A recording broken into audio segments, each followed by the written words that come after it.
한 절씩 교독합니다. 여섯째 달에 천사 가브리엘이 하나님의 보내심을 받아 갈릴리 나사렛이란 동네에 가서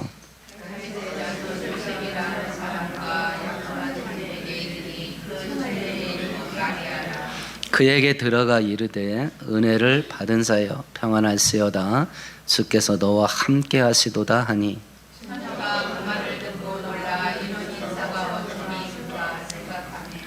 천사가 이르되 마리아여 무서워 말라 네가 하나님께 은혜를 입었느니라.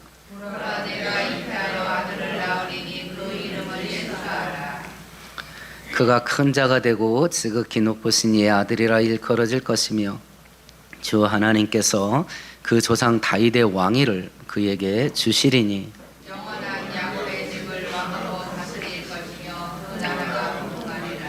마리아가 천사에게 말하되 나는 남자를 알지 못하니 어찌 이 일이 있으리이까.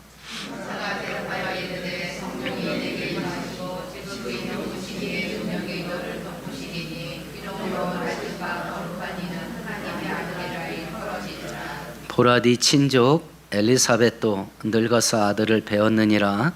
본래 임신하지 못한다고 알려진 이가 이미 6달이 되었나니.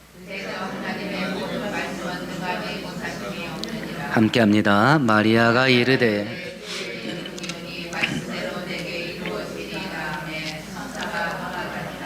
아멘 아멘.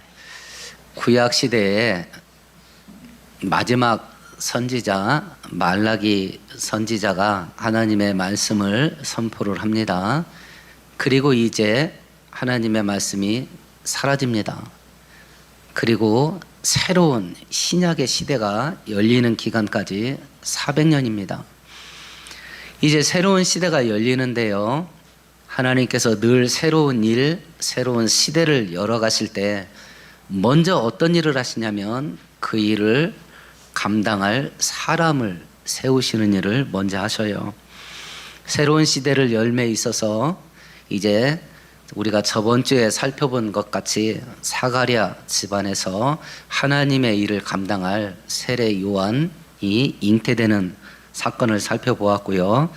오늘도 하나님께서 또 다른 사람을 준비하셔서 새로운 시대를 열어가시는데 오늘은 마리아라고 하는 처녀에게 가브리엘 천사가 찾아와서 잉태하여 아들을 낳게 될 거다라고 하는 소식을 전해주는 내용입니다.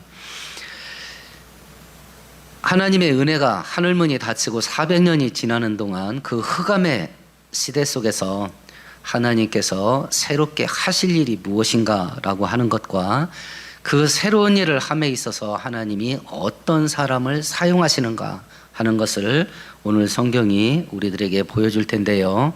오늘 성경을 살펴볼 때에 이 마지막 때에 저와 여러분 모두가 하나님의 큰 일이 진행되는데 하나님께서 사용하실 만한 귀한 성도들로 회복되는 시간 되기를 축원드리겠습니다.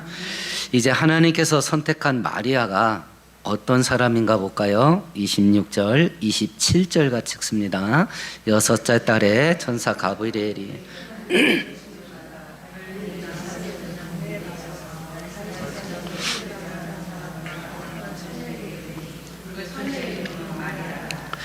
마리아라는 약혼 상태이지만 결혼을 하지 않은 처녀를 선택하시는데 이 사람이 어디에 살고 있냐면 26절에 보니까 나사렛이라는 동네에 살고 있었다 그래요. 요한복음 1장에 보면 예수께서 빌립을 만나서 천국복음을 전하고요. 빌립이 예수를 따라갑니다. 예수를 만난 빌립이 자기 동네에 가서 제일 먼저 어떤 일을 하냐면 자기 친구 나다나엘에게 전도를 합니다. 모세가 율법에 기록하였고 많은 선지자가 말한 그 일을 내가 만났다. 그는 나사렛 예수다. 이렇게 말합니다. 나다나엘이 그 말을 듣자마자 대박했던 말이 어떤 말인지 아시죠? 나사렛에서 무슨 선한 것이 나오냐. 그리고 받아들이지를 않습니다. 이게 뭔 뜻인가? 우리가 여러분들이 이제 이스라엘 그 주변 중동 지형을 지도를 한번 머릿속으로 떠올려 보셔요. 이스라엘이라는 나라는 우리나라처럼 남북으로 길쭉하게 세워진 세워진 고구마라고 생각해 보세요. 크기는 우리나라 강원도 정도 크기 됩니다. 우리가 구약 성경을 읽어보면 이스라엘이 우리나라와 비슷합니다. 우리가 남쪽에서 공격받으면 일본이 쳐들어옵니다. 북쪽에서는 이제 중국 그 고대 국가들이 이제 쳐들어오죠. 역사적으로 보면 어느 나라가 더 많이 쳐들어오나요? 중국 쪽에서 제일 많이 그 숫자적으로 보면 중국 쪽에서 거의 일방적으로 침략을 받아요. 그러니까 여러분들이 정치인들한테 속지 마세요. 늘 뭔가를 판단할 때 사실을 보고 판단하세요. 만일 우리를 공격한 게 왼수라면 중국이 1번이고 일본이 2번입니다. 그게 맞잖아요. 중국이 1번이고 2번이 1번입니다. 우리나라 욕 중에 환양년이라는 욕이 있습니다. 환양년, 환자 돌아올 환자, 향자 고향 향자, 고향으로 돌아온 여자라는 뜻이에요. 특별히 몽고에서 침략을 받을 때 많은 여자들을 공물로 공녀죠. 그 청나라가 요구를 했습니다. 이렇게 끌려갑니다. 대부분 성노리개로 지내지요. 나이 먹고 병들고 늙습니다. 그러면 내쫓아 버립니다. 그러면 그 여자가 어디 와요? 고향에 돌아옵니다. 그러니까 환양년이라는 그 단어의 뜻이 뭔 말인지 알겠죠? 제일 먼저 공격을 당하는 동네가 신의주입니다. 이스라엘도 똑같습니다. 북방에서 제일 먼저 그 이방 민족이 쳐들어옵니다. 그러면 어디를 먼저 거치냐? 나사렛이에요. 나사렛은 우리나라 신의주 같은 나라입니다. 그러면 나사렛 주변으로 해서 세 가지가 일어나요. 세 가지가. 첫 번째는 혼혈이 일어납니다. 많은 겁탈 사건이 일어나겠지요. 그러니까 피가 섞여. 두 번째는 종교가 섞입니다. 이방 종교가 이스라엘로 들어오면 북쪽으로부터 먼저 들어와요. 그러니까 종교가 섞여요. 세 번째는 문화가 섞입니다. 이것이 제일 먼저 광범위하게 이루어지는 곳이 어디냐면 나사렛 지역이에요. 그러니까 정통 유대인들의 입장에서 보면 나사렛 지역은 더러운 동네야. 그러니까 이미지가 그렇다 보니까 또 이 하층민들만 또 걸리 모여. 지금 젊은 사람들이 잘 모르겠습니다만 미아리 하면 어떤 생각 드세요? 부자가 살아요? 가난한 사람이 살아요? 봉천동 하면 어떤 사람이 사나요? 가난한 사람들이 삽니다. 강남, 서초동 그러면 어떤 사람들이 사는 동네 같아요? 부자가 삽니다. 그래서 꾸역꾸역 가는 거야. 강남으로. 강남이 갖고 있는 사람들의 사회적인 이미지가 있어요.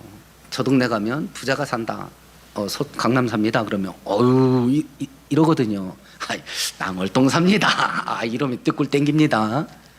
그러니까 망하면 여기 와. 형편 조금 좋아지면요 최소한 가우동이라도 나가려고 그래. 가우동이라도 여기나 가우동이나 그죠? 근데 가우동이라도 나가려고 그래. 나사렛은 그런 동네란 말입니다. 사람들이 안 가. 이미지가 낮아, 천해. 근데 하나님은 거기서 사는 사람을 택했어요. 하나님은 이제 어느 집에서 태어나냐에 따라서 이제 금수저 집안이냐 흙수저 집안이냐 이게 이제 판가름이 됩니다. 이 시대가 무서운 건 가난한 집은 가난을 대물림 할 수밖에 없어요. 벗어날 수가 없어. 부자는 또 성공한 권력가들은 그걸 대물림해 줍니다. 이게 점점 이제 극심해질 거예요. 우리나라 부자 70%가 대물림 받은 부자입니다. 아직까지는 미국 부자의 70%는 창업한 사람들이에요. 자수성 간 사람들이에요. 그러니까 우리나라는 가면 갈수록 바닥으로 떨어져요. 그러니까 우리 자식들은 미래가 없어. 근데 이 악순환이 끊어질 수 있는 유일한 길이 있습니다. 하나님이 은혜 주면 됩니다. 유일한 길이야. 그래서 나도 은혜 가운데 거해야 되고 은혜를 사모해야 되고 자식들한테 해줘야 될 제일 시급한 일은 은혜받게 하는 일이야. 우리가 자식들한테 해줄 수 있는 유일한 가장 시급하고 가장 위대한 일이야. 자식들이 하나님 은혜받게 하는 게. 그거 외에는 길이 없어요. 그거 외에는. 우리가 흔히 부모 찬스, 아빠 찬스 하죠.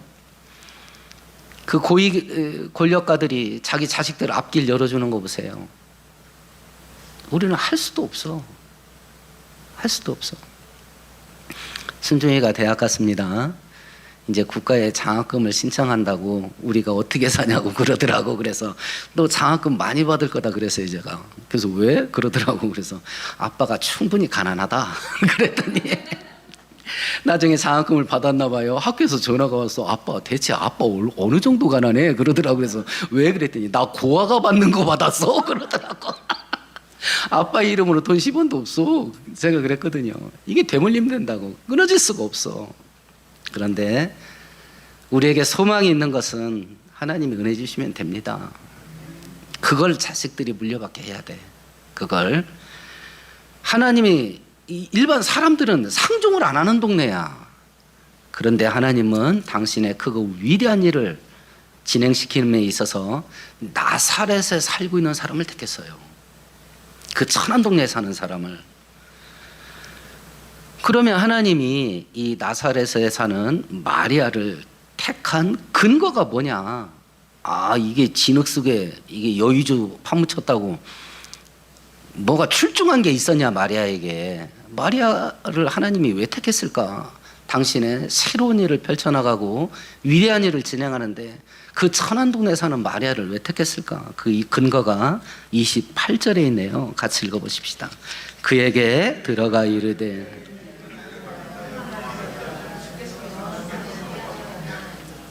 하나님이 마리아를 왜 택했나요? 이유가 없어요. 그냥 하나님이 일방적으로 은혜 주셨대요.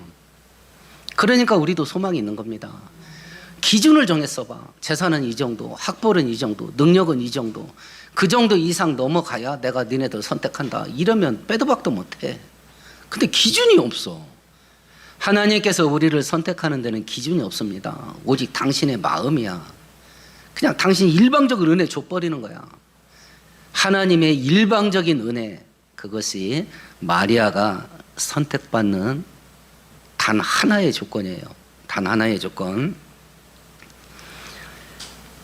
사울왕이 하나님께 범죄하고 불순종합니다. 하나님께서 새로운 왕을 미리 예비하십니다. 사무엘 선지자를 보냅니다. 이새라는 사람을 찾아가라. 그 집 아들들 중에 내가 왕을 예배해놨다. 갔더니 이새에게 당신 아들들 모아보시오. 그러니까 7명이 쭉 나래비를 섰습니다. 장남을 보니까 이게 사무엘이 뻑이 같잖아요. 야, 진짜 하나님이 왕다운 왕을 예배해놨구나. 마음에 쏙 들었습니다. 하나님께서 사무엘 귀에다 속삭이십니다. 아니요, 아니라고 그랬어요. 너는 외모 보냐? 나는 그 사람 중심을 본다. 그러니까 우리가 하나님께 복받음에 있어서, 은혜 받음에 있어서 내 중심만 하나님께 갈아 넣으면 돼. 그거 얼마나 쉬워. 내 중심만 하나님께 갈아 넣으면 됩니다. 그거 하나 봤다 그랬어. 그거 하나. 하나님께서 우리들에게 말합니다. 일은 내가 할게. 전능한 내가, 전능한 능력을 사용해서 일은 내가 할게. 너는 믿어라. 이거 하나거든요. 그럼 마귀는 어떻게 하겠어요? 죽으라고 못 믿게 하겠지. 죽으라고 못 믿게 하는 용도로 쓰는 것 중에 하나가 뭔지 아십니까? 우리의 두뇌야. 우리의 두뇌. 우리의 두뇌를 이용해서 죽으라고 못 믿게 해. 못 믿게 합니다. 우리 두뇌가 뭘 하죠? 계산을 하기 때문에 그래요. 못 믿어. 계산 딱 해보니까 이게 안 떨어지거든. 답이 안 나와. 안 되는 걸로 똑 떨어져. 못 믿어. 그래서 하나님의 큰 기적의 은혜를 경험함에 있어 어느 정도 우리의 믿음이 단무지여야 돼. 단순하고 무식하고 지속적이어야 돼. 이게 이 단무지가 지속적으로 가야지, 이게 가끔 제정신 돌으면 이게 인생이 고달퍼지거든요.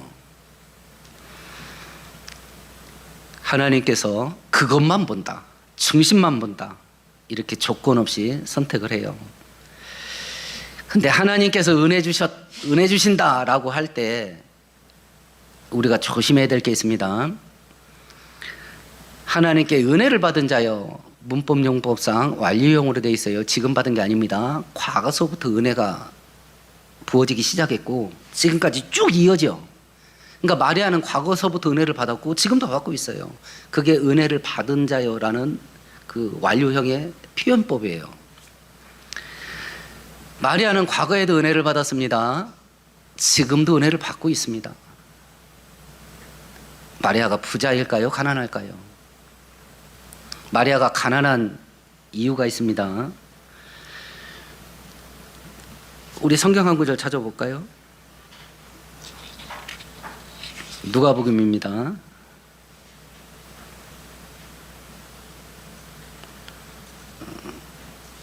그 2장 정확한 구절이 생각이 안 나네요. 2장 24절입니다.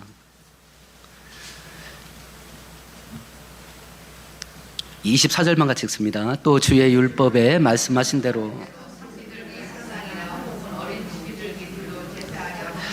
여자가 출산을 하게 되면 아들을 낳으면 40일 만에, 딸을 낳으면 80일 만에 그 아이를 출산할 때 피 흘림이 있잖아요. 그 피 흘림에 대한 속죄 제사를 드려야 돼요. 그런데 속죄 제사를 드릴 때 예물이 부자는 소, 그보다 조금 덜한 자는 양이나 염소, 아주 가난한 자는 비둘기를 드려요. 그런데 마리아가 뭘 드렸어요? 비둘기를 드려요. 하나님께 은혜를 받았던 마리아가요, 과거부터 은혜를 지금까지 쭉 받아왔는데 과거에도 가난했고 지금도 가난합니다. 그리고 마리아와 요셉은 평생 가난하다 죽었습니다. 이걸 어떻게 해석하실래요? 하나님께 특별한 은혜를 받았습니다. 그것도 과거서부터 지금까지 계속. 근데 그 은혜 받을 때도 가난했고 지금도 가난하고 평생 가난하게 살다가 죽었는데 하나님은 큰 은혜를 베풀었대. 이거 어떡하실래요? 하나님이 이런 식으로 여러분에게 은혜를 베푸시면 어떡할래요? 이거 어떡하랍니까? 하나님의 은혜가 돈, 성공과 출세, 세상에서 재미있고 즐기면서 사는 것, 이런 형태로 오지 않을 수도 있습니다. 그러니까 마음의 준비는 하고 계셔야 돼. 참고로 저는 여러분들에게 기도합니다. 하나님 이렇게 은혜 주시면요 복잡해져요. 우리가 이해도 못하고 감당 못합니다. 그냥 화끈하게 돈으로 주세요. 눈에 뵈는 걸로 화끈하게 그걸로 주세요. 그렇지만 서로 이런 형태로 은혜가 주어지게 될 때 감당할 수 있는 믿음도 주세요. 세상은 끊임없이 우리들에게 속삭입니다. 뭔 소리야, 뭐니 해도 뭐니지. 그럼 돌아버리는 거예요. 돈이 최고로 가는데 어떡할 거야. 그리고 돈 없이 살아보니 진짜 인생 구질구질해. 내가 겪어보니 어떡할 거야. 세상은 돈이 최고라 가지. 실제로 돈 없이 살다 보니까 구질구질하지. 근데 하나님은 은혜를 주신다는데 돈은 없지. 이걸 어떻게 감당하냐고. 이걸 북한과 중국과 이슬람 지역에 있는 성도들은 하나님이 은혜를 주셔서 그 지옥, 예수를 믿으면 죽을 수도 있는 그 지옥 같은 곳에서 은혜를 받아서 예수를 믿게 됐습니다. 하나님께서 더 큰 은혜를 주셔서 신앙을 버리지 않고 견디게 하셔요. 근데 가진 건 다 뺏겼습니다. 어떻게 할 건가? 이걸 받아들이려면 우리의 중심이 영적이어야 됩니다. 우리의 중심에 하나님이 계셔야 돼요. 그래야 하나님 관점에서 사물을 분석할 수 있어요. 하나님 관점에서. 그래야 성경적으로 현실을 분별할 수 있어요. 성경적으로. 마귀의 세상은 끊임없이 돈을 그 자리에 올려놓을 겁니다. 끊임없이 세상에서 잘 나가고 성공하고 출세하는 걸 올려놓을 겁니다. 끊임없이 재밌게 살고 즐기는 것을 그 자리에 올려놓을 겁니다. 이 시대에 1000만 성도가 있다고 하지만 돈보다 하나님을 더 좋아하는 성도 많이 없을 겁니다. 많이 없을 거예요. 저도 이 함정에 빠졌었으니까요. 대체 우리 성도들은 왜 이렇게 돈을 못 벌까? 그래서 창업하는 책들, 돈 버는 책들을 한 200권 읽었나 봐요. 그러니까요. 이게 스님들 해탈하는 듯한 그 현상이 일어나더라고. 돈 버는 게 보이는 거야. 될 것 같더라고. 근데 난 목사잖아요. 자식들한테 돈 버는 걸 가르치고 나는 하지 말아야 되겠다 하는 순간 펑펑 울었어요. 돈 벌 수 있을 것 같은데 목사 때문에 이게 안 되는 거야. 막 억울해서 울었다니까. 울었다고 그냥. 부엌했어요. 한참 울었어요. 막 억울해가지고. 돈 벌 수 있을 것 같은데 목사 때문에 돈을 못 벌겠어. 그냥 막 환장하겠더라고. 이런 일들이 우리들에게 비일비재하게 벌어질 건데 이걸 대체 어떻게 우리가 이 성경의 말씀과 나의 현실이 완전히 괴리가 돼 일어났는데 이걸 어떻게 맞춰가면서 살 수 있을 건가? 마귀는 끊임없이 우리의 관점을 세상과 물질로 끌어갈 것이고 하나님은 끊임없이 하나님과 천국으로 우리를 끌어갈 겁니다. 근데 많은 성도가 세상으로 딸려갔을 겁니다. 조금만 재미있는 일 있어도 교회 안 와. 이미 세상 재미와 즐거움이라는 것이요 큰 우상이 됐습니다. 이런 때 우리는 어떻게 할 건가? 마리아는 큰 은혜를 받았다는데 그때도 가난했고 지금도 가난하고 죽을 때까지 가난했는데 어떻게 할 건가? 그러니까 하나님이 우리에게 은혜 준다. 그때 나에게 어떤 일이 생길까라고 했을 때 꼭 돈, 성공, 재밌고 즐기면서 사는 것 이쪽으로만 연결하지 마세요. 하나님은 우리 아버지시라서 그런 은혜도 주십니다. 그런데 특별한 목적 때문에 그런 게 안 왔을 때 내가 어떻게 해야 될 건가? 본인만의 해답이 있어야 될 거예요. 본인만의 해답이. 지금 이런 상태에서 마리아가 선택을 받고요. 또 마리아가 은혜를 받았는데 세상 사람들이 좋아할 만한 그런 은혜는 또 아니었습니다. 가브리엘 천사가 더 무서운 이야기를 합니다. 30절 31절을 같이 읽습니다. 천사가 이르되 마리아여 무서워하지 말라.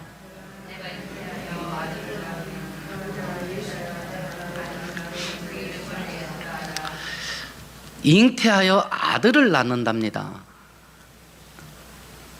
근데 아직 약혼만 하고 결혼을 하지 않은 처녀라 그랬습니다. 27절에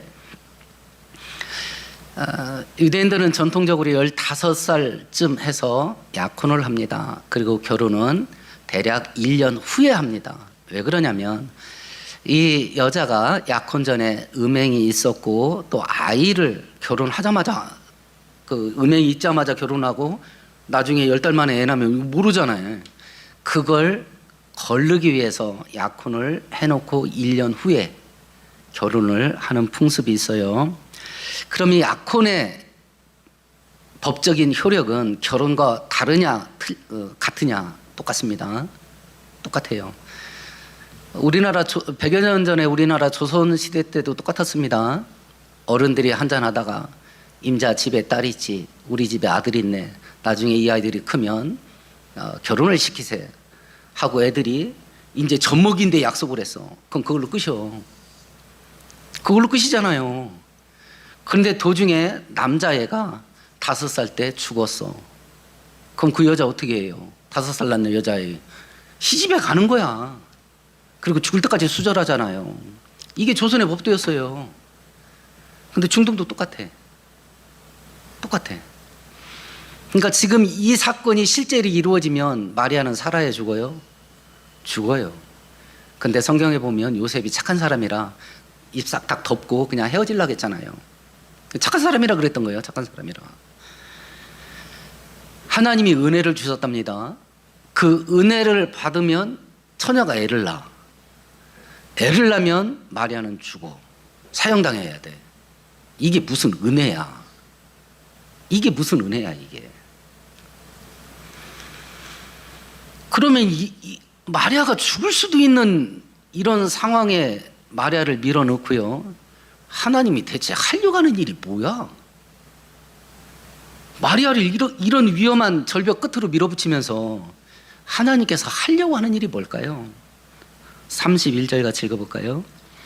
보라 네가 잉태하여.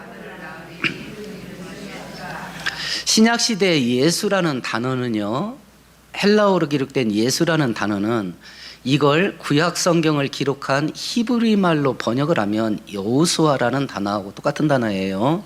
여호수아라는 단어의 뜻이 뭐냐면 여호와가 구원하신다라는 뜻이에요. 그러면 이런 일련의 사건들을 통해서 하나님께서 하시려고 하는 일이 뭐냐? 당신의 백성들을 구원하는 거예요. 이거 하나밖에 없어요. 이거 하나밖에. 만일 우리 중에 누군가가 기도의 응답을 받아서 떼돈을 벌었다고 치십시다. 그 떼돈을 어디다 써야 될까요? 세상을 구원할 하나님의 목적을 이루기 위해서 그 돈을 쓰는 겁니다. 그거 외에는 없어. 그거 외에는 없어요. 여러분 돈 버실 겁니다. 경제활동 하실 거예요. 그 돈 갖고 뭐 하려고 하세요? 하나님이 돈을 줄 수 없는 이유를 아시겠죠? 하나님이 돈을 줄 수 없는 이유를 우리가 알아야 돼요. 돈을 줄 수 없는 이유. 성공하고 출세하기를 바랄 겁니다. 내가 아니면 자식이라도 성공하고 출세시켜서 뭐 하려고 하세요? 뭐 하려고 하세요? 온 세상을 구원하는 일에 그 성공한 자리, 출세한 자리, 그걸 써야 됩니다. 그걸.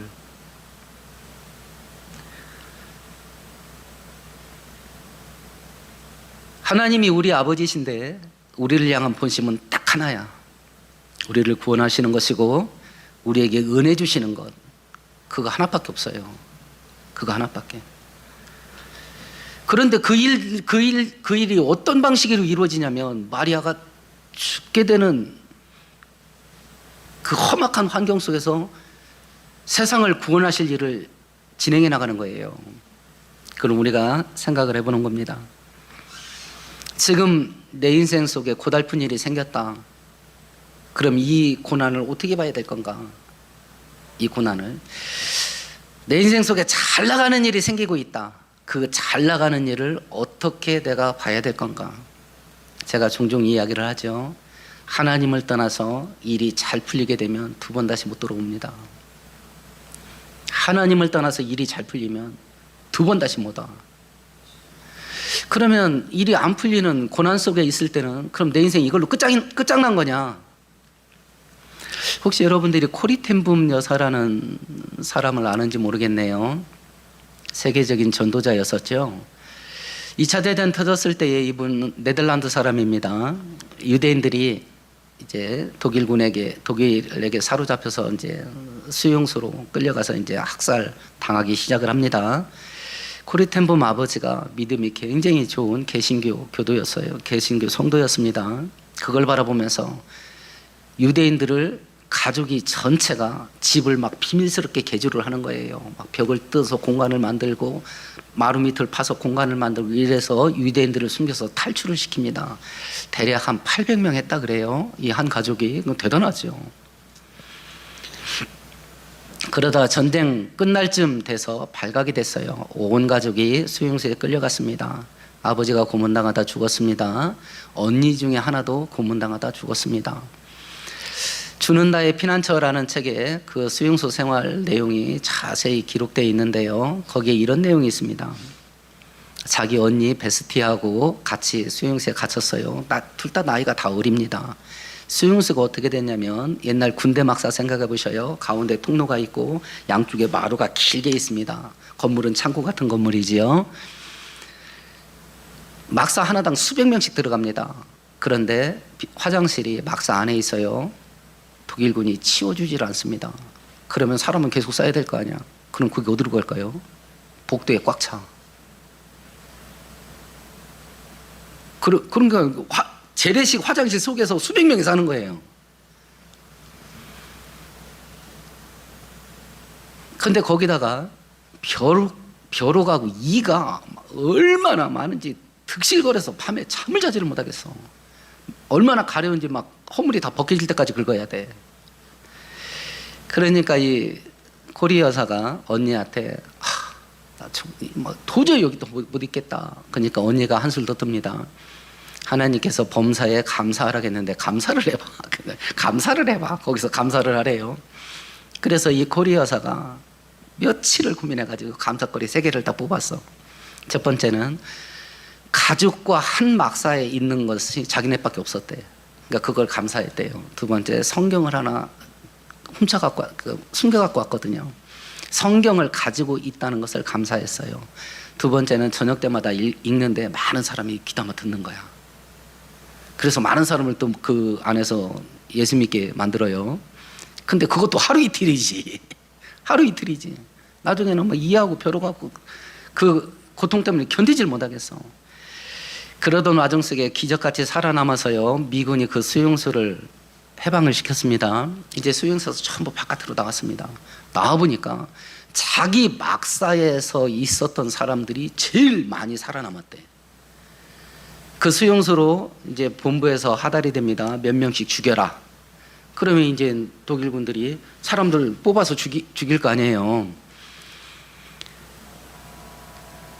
그렇게 죽어가는데 그 막사는 나중에 독일군 포로한테 듣다 보니까 소문이 났어. 이하고 벼룩이 드글거린다고 소문이 나가지고 독일군이 안 온 거야. 거기 가면 그거 올라올까 봐. 그래서 자기 막사가 제일 많이 살아남았다고 그러더라고. 그러면 자기는 지긋지긋했던 벼룩과 이가 실상은 어떤 역할을 한 거예요? 자기 시켜준 거야. 그것 때문에 독일군이 안 온 거야. 사형시킬 사람 색출하고 거기 안 왔다니까. 지금 마리아에게 이런 일이 벌어진 거예요. 죽을 수도 있는 환경 속에서 하나님이 구원의 일을 펼쳐나가. 지금 우리가 겪고 있는 고난 속에요, 구원의 은혜가 숨겨져 있다면 우리는 어떻게 해야 되나? 어떻게 해야 되나?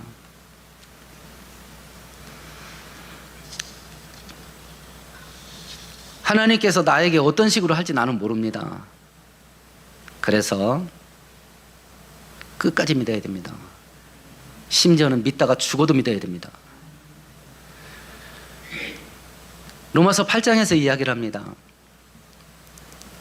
하나님을 사랑하는 자, 곧 그 뜻대로 부르심을 입은 자들에게는 모든 것이 합력해서 선을 이루시느니라. 지금 내가 겪고 있는 이 고난 속에서, 지금 내가 겪고 있는 이 세상의 풍파 속에서 하나님 아버지 대신 내 하나님께서 나에게 선한 일을 할 게 있어요. 그러니까 그 끝을 보려면 끝까지 믿어야 돼. 그 끝을 보려면. 마귀와 세상은 우리가 이 길을 걸어가게 놔두지를 않을 겁니다. 세상 것을 더 좋아하게 할 것이고, 조금만 어려움을 겪으면 원망하고 불평하면서 하나님을 떠나게 만들 겁니다. 이 믿음의 싸움은 우리의 몫이야. 우리의 몫이야. 분명히 알아야 될 것은 하나님의 본심은 우리를 구원하는 거예요. 하나님의 본심은 우리를 죽이는 게 아니라 살리는 것이고, 우리를 망하게 하는 것이 아니라 풍성케 하려 하는 것이 하나님의 본심이에요. 이 열매를 보려면 하나님을 믿는 그 믿음 붙잡고 끝까지 가야 돼. 끝까지 가야 돼. 이 믿음으로 승리하는 저와 여러분 되기를 축원드리겠습니다. 오늘 말씀 생각하시면서 우리 함께 동성으로 기도하십시오.